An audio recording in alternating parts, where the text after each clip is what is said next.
కాంగ్రెస్ మోసం దేశమంతా చెప్తాం, రేవంత్ డైరెక్షన్లోనే దాడి. ఎవరిది అన్నది? హరీష్ రావు గారు, రేవంత్ డైరెక్షన్ ఎక్కడ అండి ఇది? చంద్రబాబు నాయుడు డైరెక్షన్ ఇది. చంద్రబాబు నాయుడుని అరికపూరి గాంధీ కలిసింది మీరు చూడలేదా? చంద్రబాబు నాయుడు శిష్యుడు కాదా అరికపూడి గాంధీ? రేవంత్ రెడ్డి చంద్రబాబు నాయుడు శిష్యుడు కాదా? కాకపోతే అక్కడి వ్యక్తిని ఎందుకు మనం గెలకాలని అనుకుంటాను కావచ్చు, మరి రాజకీయ కారణాల దృష్ట్యా.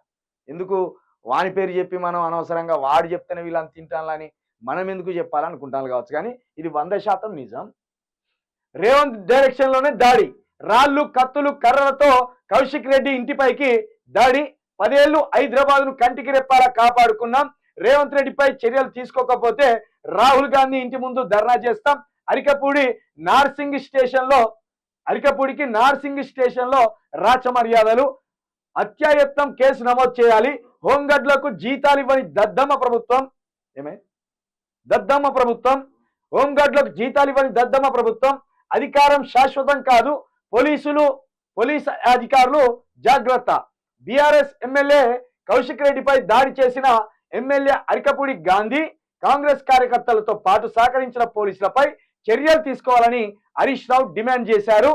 లేదంటే ఢిల్లీ వెళ్లి రాహుల్ గాంధీ ఇంటి ముందు ధర్నా చేస్తామని అన్నారు.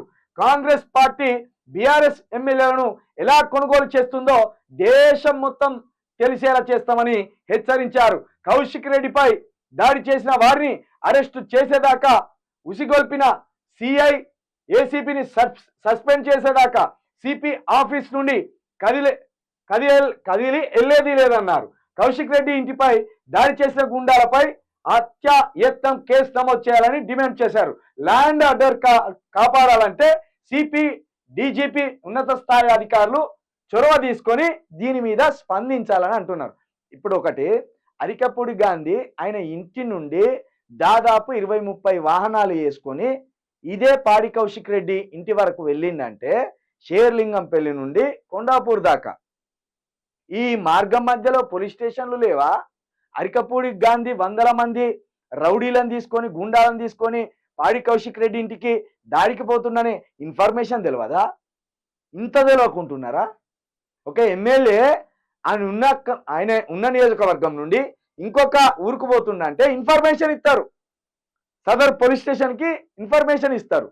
ఒక మండలం నుండి ఒక మండలానికి పోతుందంటే, అలాంటిది ఒక ఎమ్మెల్యే తన నియోజకవర్గం నుండి ఇంకో ఎమ్మెల్యే ఇంటికి పోయి దాడి చేయబోతున్నాడనే ఇన్ఫర్మేషన్ ఉండదా? ఖచ్చితంగా ఉంటుంది.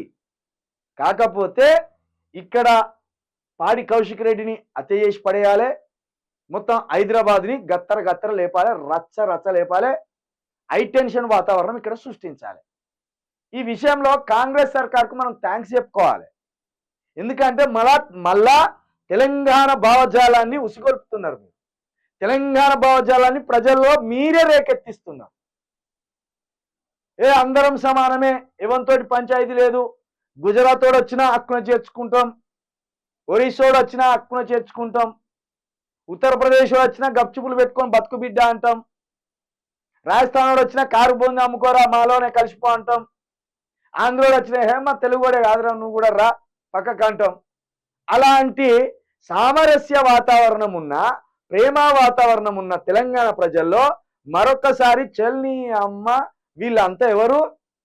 నాన్ లోకలోళ్ళు మన మీద దౌర్జన్యం చేస్తానులా, నాన్ లోకలోడు మన మీద దాడి చేస్తున్నాడా అనే అవకాశాన్ని కల్పించిన కాంగ్రెస్ సర్కార్కు 100% తెలంగాణ ప్రజల కృతజ్ఞతలు తెలుపుకోవాలి. ఎందుకంటే రానున్న రోజులలో ఎలాంటి ప్రమాదాలు మనకు కాంగ్రెస్ సర్కార్ నుండి కావచ్చు, లేదా నాన్ లోకల్ లీడర్స్ నుండి కావచ్చు, లేదా నాన్ లోకల్ ప్రజల నుండి కావచ్చు మన మీదకి రాబోతున్నాయి అనేది అప్రమత్తంగా ఉండాలి. ఇక్కడ 100% ఒకటి గుర్తుపెట్టుకోండి ప్రజలారా, 10 సంవత్సరాలలో మన తెలుగు ప్రజలైన ఆంధ్ర సెటిలర్స్ మీద, సామాన్యుల మీద మనం ఒక దురుసుగా ఒక దెబ్బ కానీ వేసినామా? వాళ్ళు మన పిల్లలే, మన తెలుగు పిల్లలు, వాళ్ళు మన తెలుగు ప్రజలు, వాళ్ళు రాష్ట్రాలుగా విడిపోయినాం కావచ్చు కానీ ప్రజలుగా మన తెలుగు వాళ్ళం మనం అనే పూరిత వాతావరణంలో హక్కున చేర్చుకున్నాం. ఇప్పటికీ ఇక్కడ ఆంధ్ర సెటిలర్స్ మిత్రులు, మీడియా మిత్రులతోటి ఒకళ్ళ భుజాల మీద ఒకళ్ళు చేయలేసుకొని నడుచుకుంటూ పోతారు. అలాంటి వాతావరణాన్ని చంద్రబాబు నాయుడు అరికపూడి గాంధీ లాంటి వాళ్ళతోటి ప్రయోగించి వాతావరణాన్ని చెడగొడతలేడు.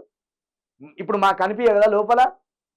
మేము మీ మీదికి రాకుండా ప్రేమగా ఉంటే మమ్మల్ని రెచ్చగొట్టేలా మా ఇండ్ల మీదకి వచ్చి దాడులు చేసే అంత శక్తి మీకు ఎక్కడిది అనే ఆలోచన మాకు రాదా?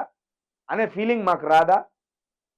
ఇప్పుడు ఇలాంటి ఒక సంఘటనే ఆంధ్రప్రదేశ్లో ఒక సెటిలర్ తెలంగాణ లీడర్ ఉండి వాళ్ళ ఇంట్ల మీదకి పోతే ఉండునా? ఈ పాటికి తలకాయ తీసి ఆ కృష్ణానదిలో వారేసు, లేకపోతే ఆ కనకదుర్గ టెంపుల్ దగ్గర ఉండు తల. అంటే చేతగానోళ్ళమా? చావలేనోళ్ళమా? రాజకీయం తెలియకనా మనకు?